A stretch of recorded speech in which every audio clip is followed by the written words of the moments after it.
October 7th, 1944, 13:47 hours, 24,000 feet above Akmer Airfield, Lower Saxony. Captain Robert Johnson squints through the oil-streaked canopy of his P-47 Thunderbolt, scanning the October sky. The sun hangs cold and distant over northern Germany. His breath fogs the oxygen mask as he banks left, leading his flight of 4 Republic fighters back toward Allied lines. Another escort mission complete. Another day of watching B-17s lumber through flak and fury, while he and his squadron played guardian angel at 300 miles per hour. The radio crackles. Keystone leader, this is Keystone 3. Bogey, 11 o'clock high. Make that 2 bogeys. Johnson pivots his head left and up. There. 2 dark specks against the pale autumn sky, perhaps 3 miles distant. He's seen this dance 1,000 times. Focke-Wulf 190s probably, or maybe a pair of Messerschmitt 109s looking to make a name for themselves. He feels the familiar tension coil in his shoulders, that electric anticipation before the knife fight begins. Keystone flight, prepare to engage. Let's make this quick. He banks hard left, climbing, his P-47's massive Pratt & Whitney radial engine roaring as he opens the throttle. The Thunderbolt responds like the 7-ton anvil it is, steady, powerful, predictable. Beside him, 3 more P-47s follow in loose formation, their pilots seasoned veterans who've survived long enough to know the difference between aggression and suicide. The bogies grow larger. Johnson frowns. Something's wrong with the silhouette. The wings are too swept, the nose is too pointed, and they're closing the distance impossibly fast. Jesus Christ, Keystone 3 whispers over the radio. They're on top of us already. The lead bogey screams past Johnson's canopy at a speed that defies everything he knows about aerial combat. No propeller, no visible means of propulsion, just a gray ghost with swept wings and what looks like exhaust ports glowing beneath the fuselage. The roar that follows isn't the familiar growl of a piston engine. It's a banshee shriek, a sound like tearing metal and contained thunder. Johnson instinctively breaks right, hauling the stick over, his body crushing into the seat as 6 G-forces compress his chest. His vision tunnels. His flight suit feels like it weighs 300 pounds. The mystery aircraft is already gone, pulling up and away in a climbing turn that would rip the wings off any conventional fighter. "What the hell was that?" Keystone 4 shouts. "What the hell was that?" Johnson levels out at 26,000 feet, his heart hammering against his ribs. He searches the sky. There. The 2 aircraft are circling back, impossibly high now, maybe 30,000 feet, positioning for another pass. His thumb hovers over the gun trigger, but some deep tactical instinct tells him bullets are useless here. Whatever those machines are, they're operating in a different universe of speed and energy. The lead aircraft dives. It's a Messerschmitt. He can see the German cross on the fuselage now. But unlike any Messerschmitt ever built, the nose houses 4 dark cannon ports. The wings are razor thin and swept back at 30 degrees. And beneath each wing, suspended in nacelles like metal eggs, are the source of that unholy sound. Jet engines, turbojets. "Brake! Brake!" Johnson screams into his radio. Keystone 3 doesn't react fast enough.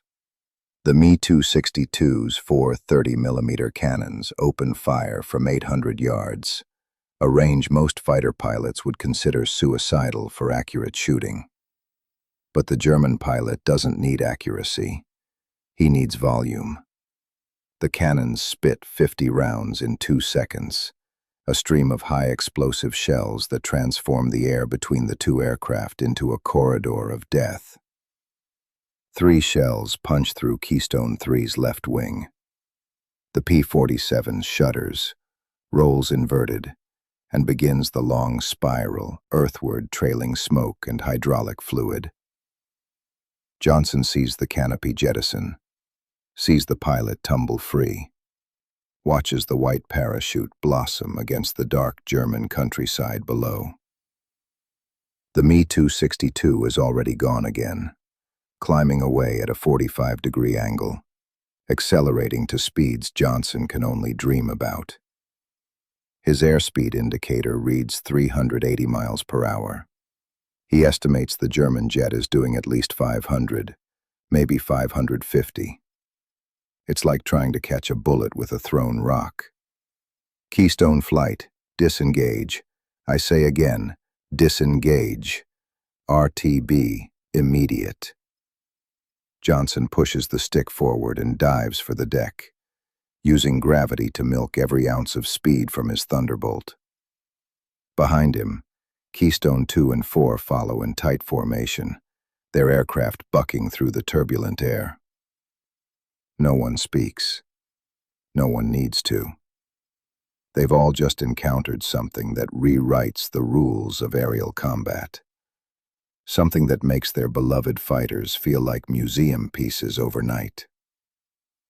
20 minutes later, Johnson sets his P-47 down on the steel matting of their advance airfield near the Dutch border.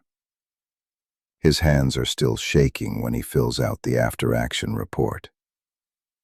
The intelligence officer reads it twice, looks at Johnson like he's been breathing too much high-altitude oxygen, then files it with the other reports that have been trickling in for weeks. Strange aircraft, impossible speed, no propellers, jet engines, the Me-262. But to understand how this aircraft came to terrorize Allied pilots in the dying months of World War II, we need to step back 7 years earlier, to a small laboratory in Göttingen, Germany, where a young engineer named Hans von Ohain is about to solve a problem that has plagued aviation since the Wright brothers first lifted off at Kitty Hawk. March 1937, University of Göttingen, Lower Saxony. Hans von Ohain adjusts his wire-rimmed glasses and stares at the brass prototype on his workbench. He's 26 years old, rail-thin, with the perpetually distracted expression of a man who lives more in equations than in the physical world. Around him, the university laboratory hums with the sound of machine tools and the acrid smell of cutting oil. Other doctoral students are working on conventional aerodynamics problems, propeller efficiency, airfoil design, drag reduction. Practical things, fundable things. Von Ohain is trying to eliminate the propeller entirely. The problem is simple in theory, maddeningly complex in practice. Every aircraft in 1937 relies on the same basic principle. An internal combustion engine spins a propeller, and the propeller pushes air backward, creating thrust. It's a system that works beautifully at low speeds, but as aircraft get faster, the propeller becomes a liability. The tips of the blades approach the speed of sound, creating shock waves that destroy efficiency. By 450 miles per hour, the propeller is actually producing more drag than thrust. Von Ohain's solution is radical. Forget the propeller. Instead, compress incoming air, mix it with fuel, ignite the mixture, and let the expanding exhaust gases shoot out the back at tremendous speed. Pure jet propulsion, Newton's third law in its most elegant form. He calls it a turbojet. His professor, Robert Pohl, is skeptical but intrigued. The physics is sound. The engineering challenges are enormous. Compressing air to useful pressures requires a turbine spinning at speeds that would destroy conventional materials. The combustion chamber needs to operate continuously at temperatures that would melt most metals. And the whole apparatus needs to be light enough to mount on an aircraft while producing enough thrust to push that aircraft faster than any propeller ever could. You're describing something that doesn't exist, Pohl tells him over coffee in the faculty lounge. The materials aren't there. The manufacturing precision isn't there. And even if you could build it, who would fund such a thing? Von Ohain smiles. Someone who understands that aviation is about to hit a wall. Someone who wants to break through that wall first. That someone turns out to be Ernst Heinkel. Heinkel is 50 years old in 1937, a master aircraft designer whose company has built some of Germany's most successful military aircraft. He's also obsessed with speed. While other manufacturers focus on reliability and payload, Heinkel pushes boundaries. His He-70 set multiple speed records. His He-112 nearly became the Luftwaffe's primary fighter. And now, reading von Ohain's doctoral thesis on jet propulsion, he sees the future. In April 1937, Heinkel summons von Ohain to his factory in Rostock, on Germany's Baltic coast. The young engineer arrives expecting a polite interview and perhaps a letter of recommendation. Instead, Heinkel offers him a job, a laboratory, unlimited funding, and one directive: build a functioning turbojet engine as quickly as possible. How quickly? Von Ohain asks. Yesterday, Heinkel replies. Von Ohain assembles a small team, 5 engineers, 3 machinists, a metallurgist. They work in a sealed-off section of the Heinkel factory, their project code-named He-S1 for Heinkel Strahltriebwerk, or Heinkel jet engine. The secrecy isn't paranoia. In 1937, Nazi Germany is rapidly militarizing, and any technology with potential military application is automatically classified. Von Ohain and his team aren't just building an engine, they're building a weapon, whether they acknowledge it or not. The first prototype runs in September 1937. It's a crude thing, barely 30 inches in diameter, with a single-stage centrifugal compressor and a combustion chamber that glows cherry red when running. Von Ohain connects it to a test stand, opens the fuel valve, and hits the ignition switch. For 3 seconds, it works perfectly. The compressor spins up, fuel ignites, exhaust gases roar out the back, and the test stand registers 60 pounds of thrust. Not much, but proof of concept. Then the combustion chamber overheats, a fuel line ruptures, and the entire apparatus catches fire. They dump sand on it until the flames die. Von Ohain is euphoric. Did you see it? Did you see the thrust reading? His chief engineer, Max Hahn, is less impressed. I saw us nearly burn down the building. We need better materials, better cooling, and we need to triple the thrust if we want to power an actual aircraft. Then we'll triple it. They go back to the drawing board. He-S2, He-S3. Each iteration bigger, more complex, more powerful. Von Ohain sleeps 4 hours a night, eats meals at his desk, and dreams in thermodynamic cycles.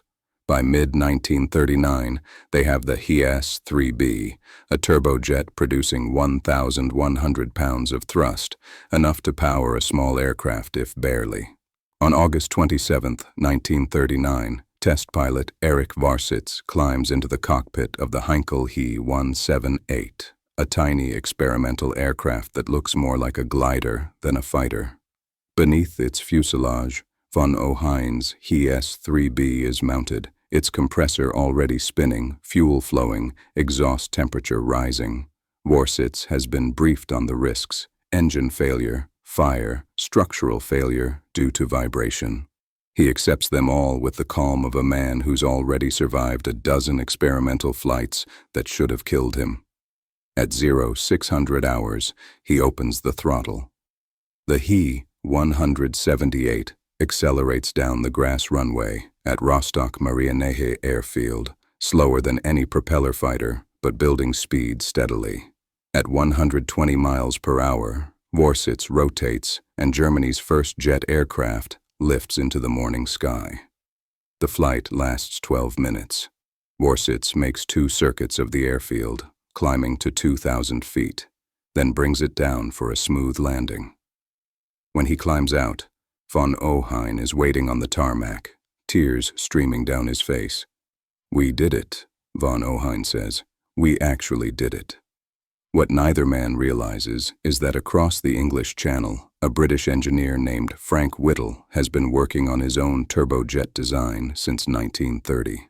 Whittle's engine will fly in May 1941, making Britain's Gloucester E-28/39 the Allies' first jet aircraft. The race for jet supremacy has begun, though for now, Germany has a 2-year head start. That head start should have changed the war. Instead, it will be squandered by bureaucracy, bad decisions, and one man's catastrophic misunderstanding of modern warfare. January 1939. Messerschmitt AG headquarters, Augsburg, Bavaria. Willy Messerschmitt is not a man who tolerates fools gladly. At 40 years old, he's designed some of the most successful aircraft in German aviation history. His Bf-109 is the Luftwaffe's primary fighter, a masterpiece of engineering that combines speed, agility, and firepower in a package that has dominated European skies since the Spanish Civil War. He's also arrogant, politically connected, and utterly convinced of his own genius, which is why the meeting with Ernst Heinkel goes so poorly. Heinkel has brought photographs of the He-178, technical specifications for the HES-3B turbojet, and enthusiastic descriptions of von Ohain's breakthrough. He lays them on Messerschmitt's desk like a gambler revealing a royal flush. "This is the future," Heinkel says. "Jet propulsion, no propellers, no speed limitations. We're talking 500, maybe 600 miles per hour in level flight." Messerschmitt studies the photographs with the expression of a man examining a particularly ugly insect. Interesting toy, but impractical. The engine is too heavy, too unreliable, and burns fuel at rates that would empty a tank in 15 minutes. My Bf-109 can already reach 370 miles per hour with a proven piston engine. Why would I waste resources on something unproven? Because 370 miles per hour won't be fast enough in 2 years, Heinkel snaps. Or 3 years. Or whenever this damned war finally starts. But Messerschmitt isn't interested. Neither is the Luftwaffe High Command. Not yet. They have a different priority in early 1939. Preparing for the invasion of Poland, which is now less than 8 months away. Jet fighters are science fiction. The Bf-109 is reality. Heinkel returns to Rostock, furious but undeterred. If Messerschmitt won't build a jet fighter, Heinkel will do it himself. He assigns his design team to Project 1065, a twin-engine jet fighter that will make the Bf-109 obsolete, while von Ohain and his engineers refine the turbojet into the more powerful HES-8. Heinkel's aircraft designers sketch radical airframes with swept wings, pressurized cockpits, and armament packages that would shred a bomber formation in seconds. Then the war arrives, and everything changes. September 1st, 1939. Germany invades Poland. Within 5 weeks, Poland ceases to exist as an independent nation, carved up between Nazi Germany and Soviet Russia. The Luftwaffe performs brilliantly. its Bf-19s and Stuka dive bombers proving the concept of blitzkrieg, lightning war. The victories continue. Denmark falls in hours, Norway in weeks. France, the great military power of Europe, collapses in 6 weeks during the spring of 1940. The Luftwaffe doesn't need jet fighters. It barely needs the fighters it has. The Bf-109 is more than adequate for destroying Polish PZL fighters and French Morane Saulniers. Goering, the Luftwaffe's corpulent and incompetent commander, sees no reason to invest in experimental technology when conventional aircraft are winning the war. But Heinkel sees past the easy victories. He knows Britain remains undefeated across the Channel. He knows America is watching from across the Atlantic, its vast industrial capacity poised to enter the conflict. And he knows that wars are won, not by the side with the best weapons today, but by the side with the best weapons tomorrow. Project 1065 continues in secret. Meanwhile, at the Reich Air Ministry in Berlin, a bureaucratic disaster is unfolding. The RLM, Reichsluftfahrtministerium, is responsible for all German aviation development, military and civilian. It's a labyrinth of departments, sub-departments, committees, and rival factions, all competing for resources and Hitler's favor. Jet propulsion falls into this bureaucratic black hole. 3 separate organizations are now developing turbojets: von Ohain's team at Heinkel, the Junkers Jumo 004 program, and BMW's 003 project. None of them are coordinating. Each team guards its technical secrets jealously.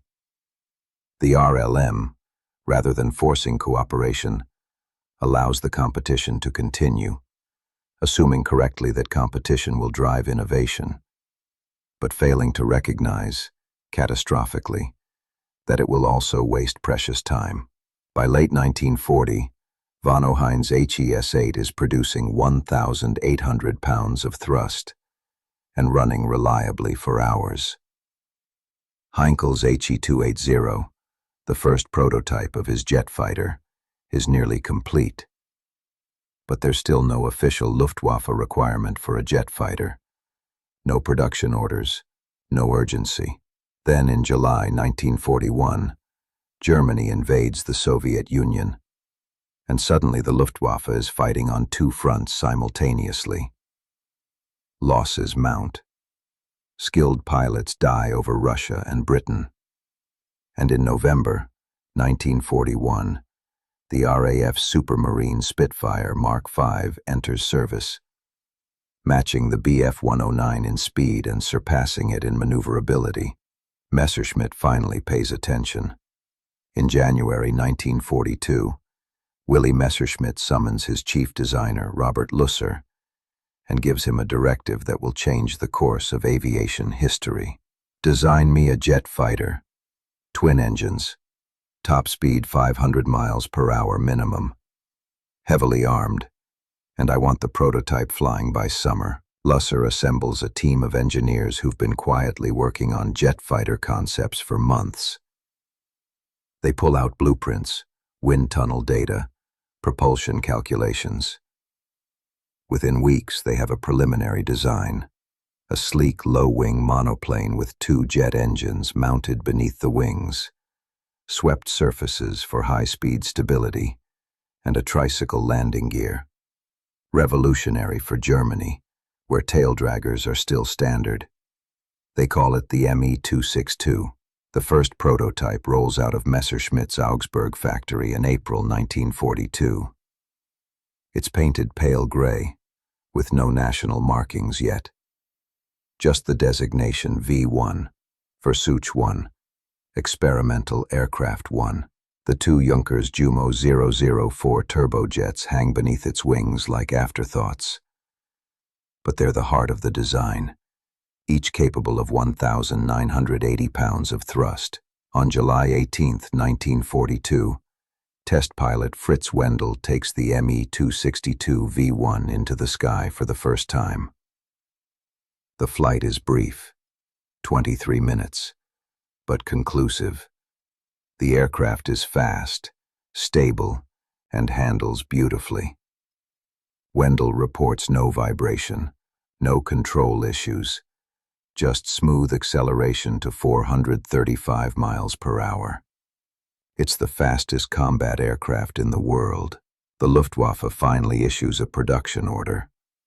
500 Me-262s, to be delivered starting in 1943.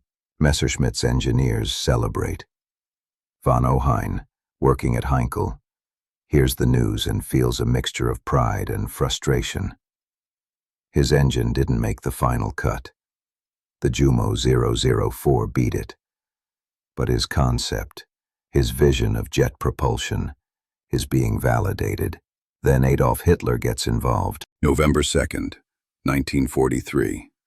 The Wolf's Lair, East Prussia.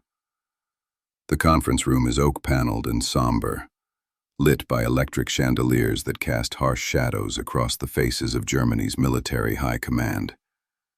At the head of the table sits Adolf Hitler, 54 years old, increasingly erratic, and convinced of his own military genius despite mounting evidence to the contrary. Around him, Goering, bloated and drug-addicted, Albert Speer, the armaments minister, and a delegation from Messerschmitt, led by Willy himself. They're here to brief Hitler on the Me-262. Messerschmitt's chief test pilot, Gerd Lindner, delivers the presentation. Technical specifications, performance data, gun camera footage showing the Me-262 shredding target drones at speeds Allied fighters can't match. The aircraft has been refined through 9 prototype variants. The Jumo 004 engines are now reliable enough for combat operations. Production facilities are ready. All they need is final authorization to begin mass production. Hitler listens in silence, his pale eyes fixed on the grainy black and white footage. When Lindner finishes, Hitler leans forward. This aircraft, can it carry bombs? The room goes quiet. Messerschmitt and Goering exchange glances. It's not the question anyone expected. Mein Führer, Messerschmitt begins carefully. The Me-262 is designed as an interceptor. Its mission is to destroy enemy bombers before they reach German cities. It's equipped with 4 30mm cannons capable of... I asked if it can carry bombs. Messerschmitt's jaw tightens. Structurally, yes. It could be modified to carry perhaps 500 kilograms of bombs. But doing so would compromise its speed and... Then modify it, Hitler interrupts. I don't need another fighter. I need a fast bomber, something that can strike enemy positions before Allied fighters can intercept. The Me-262 will be built as a bomber. Goering for once tries to object. Mein Führer, the Luftwaffe desperately needs air superiority fighters. American B-17s are devastating our industrial capacity. The Me-262 as an interceptor could... Hitler's fist slams the table. Did I ask for your opinion, Reichsmarschall? The decision is made. The Me-262 will be a bomber. Production will reflect this. The meeting ends. Messerschmitt walks out in stunned silence. Speer pulls him aside in the corridor. You need to work around this, Speer whispers. Build them as fighters. Call them bombers. Fit bomb racks if you must, but optimize them for air-to-air combat. And when Hitler discovers the deception, by then, hopefully, we'll have enough of them in the air that it won't matter. But working around Hitler proves impossible. The Führer's obsession with fast bombers stems from his strategic situation in late 1943. Allied forces are preparing for the invasion of France. Germany is losing on all fronts: Russia, North Africa, Italy. Hitler believes a fleet of fast bombers could strike Allied invasion preparations with impunity, disrupting supply lines and troop concentrations without being intercepted. It's a fantasy, but it's Hitler's fantasy. And in Nazi Germany, the Führer's fantasies become operational requirements. The Me-262 program grinds to a halt. Engineers waste months designing bomb racks, bomb sites, and modified airframes capable of carrying external stores.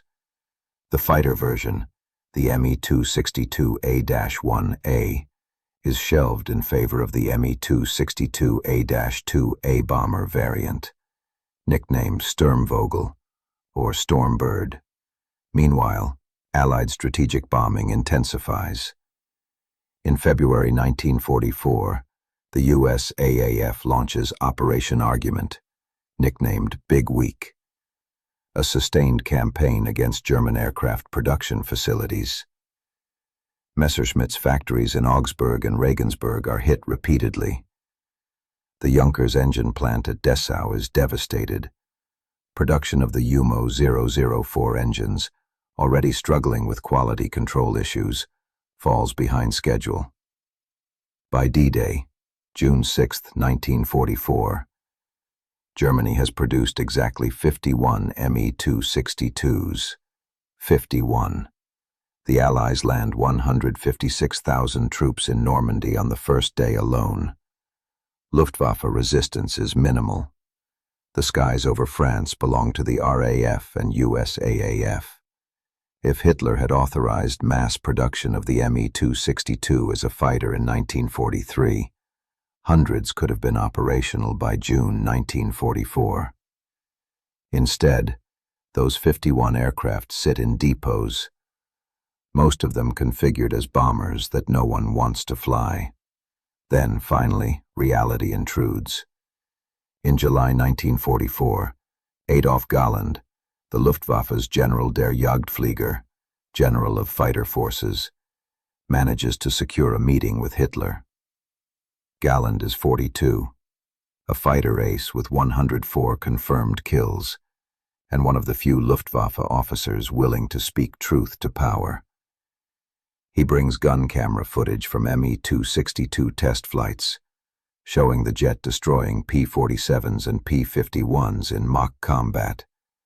Mein Führer, Galland says bluntly, this aircraft can restore German air superiority. But only if we deploy it as a fighter. Every day we delay costs German lives. Hitler watches the footage. For once, his expression softens. Very well. Begin production of the fighter variant, but continue bomber production as well. It's a compromise, and like all compromises in war, it satisfies no one. But it's enough. Production of the Me-262A-1A fighter is finally authorized. Luftwaffe fighter schools begin training pilots to transition from piston engines to jets. And in September 1944, the first operational Me-262 unit is formed. Commando Novotny, led by Major Walter Novotny, an ace with 258 confirmed kills. The war is about to meet the future. October 2nd, 1944. 15:20 hours. Akmer Airfield, Lower Saxony. Major Walter Novotny walks the flight line, his boots crunching gravel, his eyes scanning the row of Me-262s parked on the concrete apron. There are 11 aircraft here, all that Commando Novotny can muster after a month of combat operations. They sit in revetments, blast walls on 3 sides, protecting them from strafing Allied fighters. Ground crews swarm over them, refueling, rearming, patching bullet holes. Novotny is 23 years old. He looks 40. 3 years of combat on the Eastern Front and over Western Europe have etched lines around his eyes and turned his hair prematurely gray at the temples. He's the Reich's third highest-scoring ace, a propaganda hero whose face has appeared on magazine covers and newsreels. He's also exhausted, running on adrenaline and cigarettes, and the knowledge that Germany is losing this war, one bomber formation at a time. The Me-262 is his last hope. His ground crew chief, Feldwebel Hans Dortenmann, approaches with a clipboard. Herr Major, 8 Flugzeuge in Kampfbereit. 2 need engine replacements, both Jumo 0004s with turbine blade failures. The 11th has hydraulic issues. How long for the engines? 4 days, maybe 5, if we can get the parts from Dessau. Novotny lights a cigarette. 4 days. The 8th Air Force will fly 3 more heavy bomber raids in 4 days, each one escorted by hundreds of P-51 Mustangs. His 11 jets, when they're all operational, face a stream of Allied aircraft that seems endless. But when he climbs into the cockpit of his Me-262, when he pushes both throttles forward and feels 3,960 pounds of thrust slam him back into his seat, when he accelerates past 400 miles per hour and leaves Allied fighters floundering in his wake, he feels something rare in late 1944 Germany: hope. The Me-262 is everything von Ohain promised. It's fast, 540 miles per hour in level flight, faster in a dive. It's heavily armed, 4 Mk108 30mm cannons that can blow the wing off a B-17 with a single burst. And it's nearly untouchable. Allied piston fighters can't catch it in level flight, can't follow it in a climb, can't escape when it attacks. The problem is numbers. On October 3rd, Novotny leads a flight of 4 Me-262s against a formation of B-17 bombers bombing Kassel. They climb through scattered clouds at 450 miles per hour, far faster than the bomber stream. At 28,000 feet, Novotny spots them, a box formation of 36 B-17s, 3 squadrons flying in tight defensive positions. Above and around them, at least 60 P-51 Mustangs fly escort. Novotny doesn't hesitate. He dives from above, his finger on the cannon trigger, his sight picture tracking the lead B-17. At 800 yards, he fires. The 4 Mk108's hammer, spitting 200 rounds in 3 seconds. He sees strikes on the bomber's right wing, sees flames erupt from the No. 3 engine, sees the B-17 break formation and drop away, trailing smoke. Then he's through the formation, accelerating away at 500 miles per hour, while P-51s chase uselessly behind him. The entire attack lasted 8 seconds. He climbs back to altitude and makes a second pass. Another B-17 damaged. Then a third pass. This time a P-51 pilot anticipates his dive angle and gets lucky with a deflection shot. 20mm shells punch through Novotny's left engine cowling. The Jumo 004 shudders, loses thrust, and begins trailing black smoke. Novotny shuts down the damaged engine and limps home on one jet, landing at Akmar 30 minutes later. His crew counts 19 hits on the airframe. The left engine is destroyed and will need complete replacement. In 3 combat sorties, he's killed 2 B-17s and damaged a third. He's also lost an irreplaceable jet engine and nearly gotten himself killed. This is the strategic math that will doom the Me-262. By November 1944, Germany has approximately 200 Me-262s operational across various units. It sounds impressive until you consider that the Allies are flying 5,000 combat sorties per day over German territory. The Me-262s shoot down bombers at an impressive rate. One jet typically destroys or damages 2 to 3 Allied aircraft per mission. But there aren't enough jets, there aren't enough trained pilots, and there isn't enough fuel. The Jumo 004 engines, rushed into production without adequate testing, have a service life of just 25 hours before turbine blade failures ground the aircraft. Fuel shortages mean jets sit on runways fully armed but unable to fly. And Allied fighters, learning the Me-262's vulnerabilities, begin timing their attacks for takeoff and landing, the only moments when the jets are slow and vulnerable. On November 8, 1944, Walter Novotny is killed. He's taking off from Akhmar in his Me-262 when 2 P-51s catch him at 300 feet, still accelerating. They rake his aircraft with 50 caliber machine gun fire. His jet rolls inverted and impacts the ground at 400 miles per hour. He's buried 3 days later with full military honors, one more casualty of a war that's already lost. Commando Novotny is disbanded. Its surviving aircraft are distributed to JG-7, the first dedicated Me-262 fighter wing. By December 1944, JG-7 has 60 jets operational. By March 1945, they have 80. The number never goes higher. In the final months of the war, Me-262 pilots rack up impressive kill tallies. Adolf Galland, flying with JV-44, an elite unit of veteran aces equipped with Me-262s, personally shoots down 7 Allied aircraft. Heinz Barr claims 16 kills in the Me-262. Kurt Welter, flying the night fighter variant, claims 25. But it doesn't matter.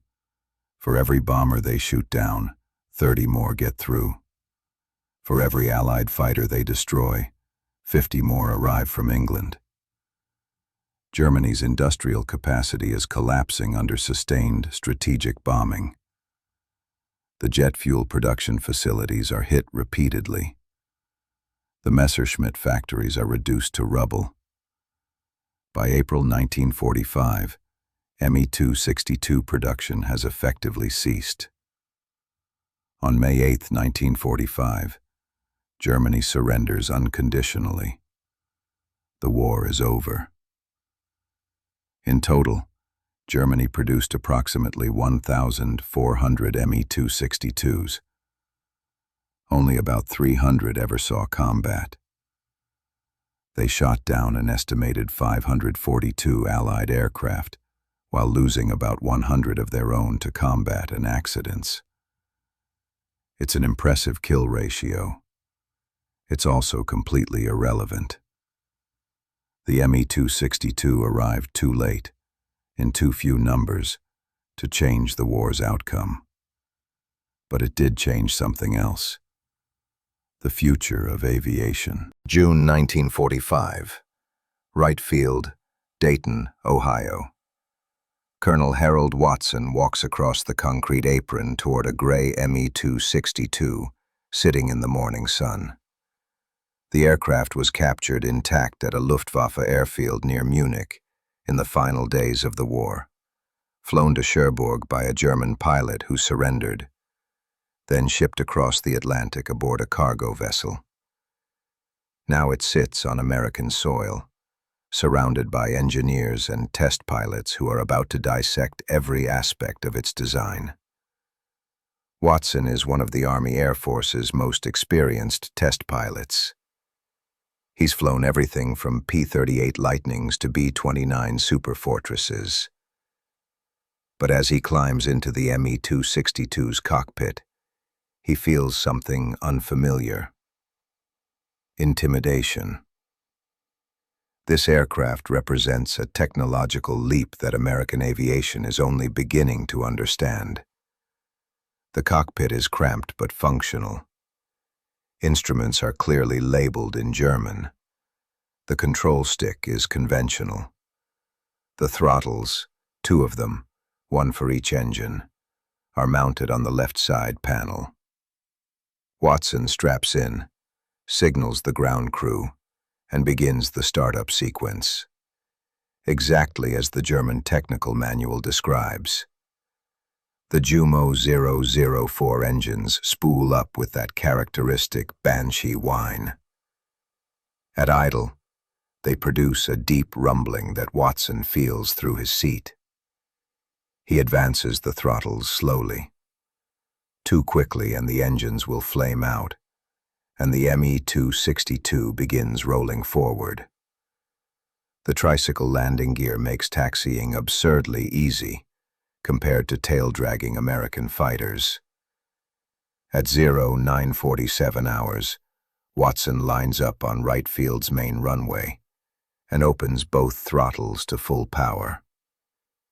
The acceleration is unlike anything he's experienced. His P-51 feels fast. The Me-262 feels violent. In 12 seconds, he's at takeoff speed. He rotates, and America's first captured jet fighter climbs into the Ohio sky. For 30 minutes, Watson puts the aircraft through its paces. Level flight at 520 miles per hour. Climbing turns that would stall any piston fighter. Dive runs that push the airspeed indicator to 600 miles per hour. When he finally lands and shuts down the engines, a crowd of engineers is waiting with questions. How does it compare to our fighters? One asks. Watson removes his helmet. It doesn't compare. It's a completely different animal. If the Germans had deployed this in 1943 with competent production and logistics, we'd have lost air superiority over Europe. Maybe for years. His report lands on desks throughout the Pentagon and across Washington. The conclusion is unanimous. America needs jet fighters, and it needs them immediately. The technology exists. Germany proved it works. Now it's a race to see who can refine and mass-produce jets first. The British are already ahead.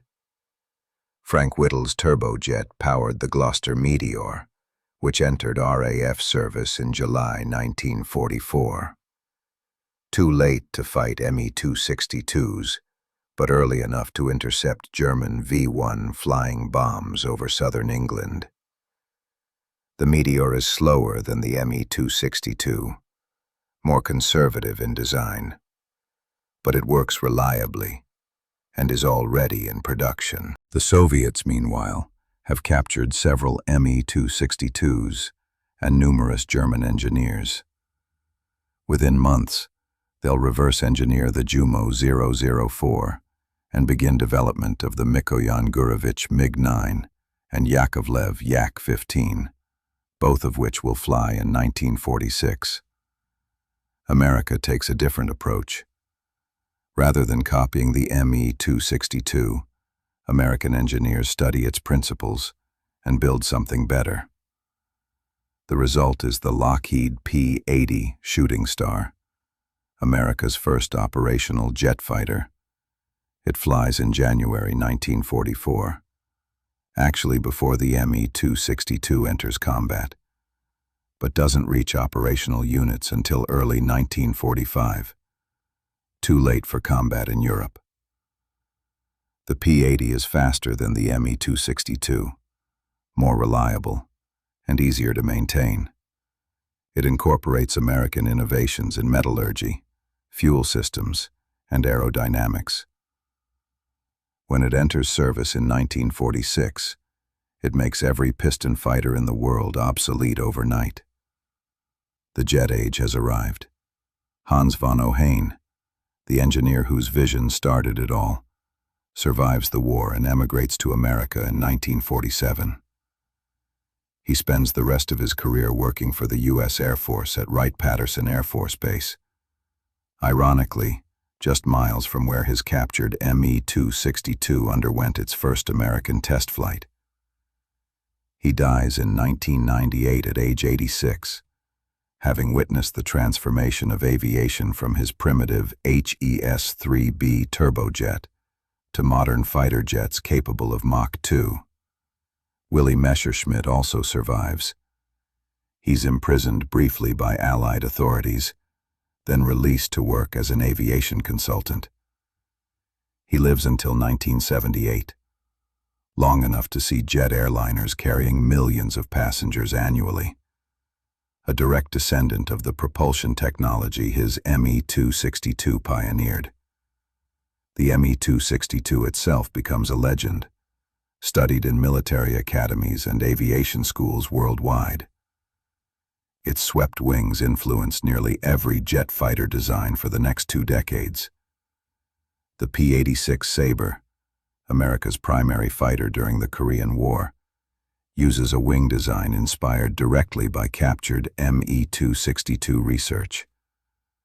The Soviet MiG-15, which opposes the Sabre over Korea, does the same.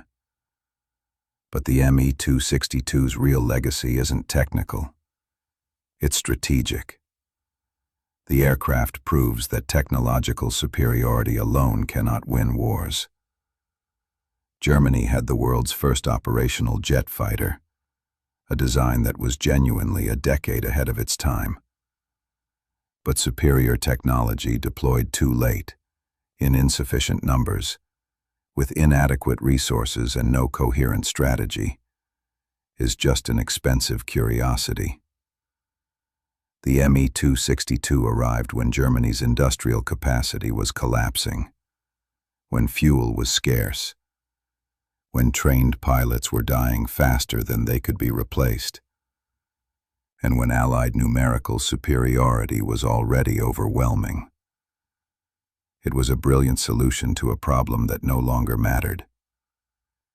If Hitler had authorized mass production in 1942 instead of 1944, if he'd deployed them as fighters instead of wasting months on the bomber conversion, if German industry had another year of uninterrupted production, the Me-262 might have changed the war, might have delayed the Allied bombing campaign, bought time for other German wonder weapons, perhaps even forced a negotiated peace. But history doesn't trade in might-haves. The Me-262 remains what it always was, a glimpse of the future, arriving too late to change the past. Today, several Me-262s survive in museums worldwide. A few have been rebuilt to flying condition, using modern replica engines. When they take to the air at air shows, crowds watch in awe as that distinctive swept-wing silhouette screams past at 500 miles per hour, the same speed that terrified Allied bomber crews in 1944. The roar of the jet engines echoes across the decades, a reminder of what was possible, what was wasted, and what came next. Every modern jet fighter, every commercial airliner, every spacecraft that roars skyward on rocket exhaust traces its lineage back to a young German engineer in a university laboratory, a brass prototype on a workbench, and an idea that seemed impossible. Hans von Ohain eliminated the propeller and gave the world the future. The Me-262 proved the future could fly, and the Allied victory ensured that future would be built in peacetime, not perfected in war. The jet age didn't begin on a battlefield. It began in a laboratory in Göttingen, Germany, in 1937, when one engineer decided that the impossible was simply engineering that hadn't been done yet. By 1944, the impossible was reality. By 1945, it was too late. But by 1950, the world had changed forever. The Me-262 was a decade ahead of its time. It was also a day late and a dollar short. That paradox defines its place in history, not as the weapon that changed the war, but as the technology that changed everything that came after.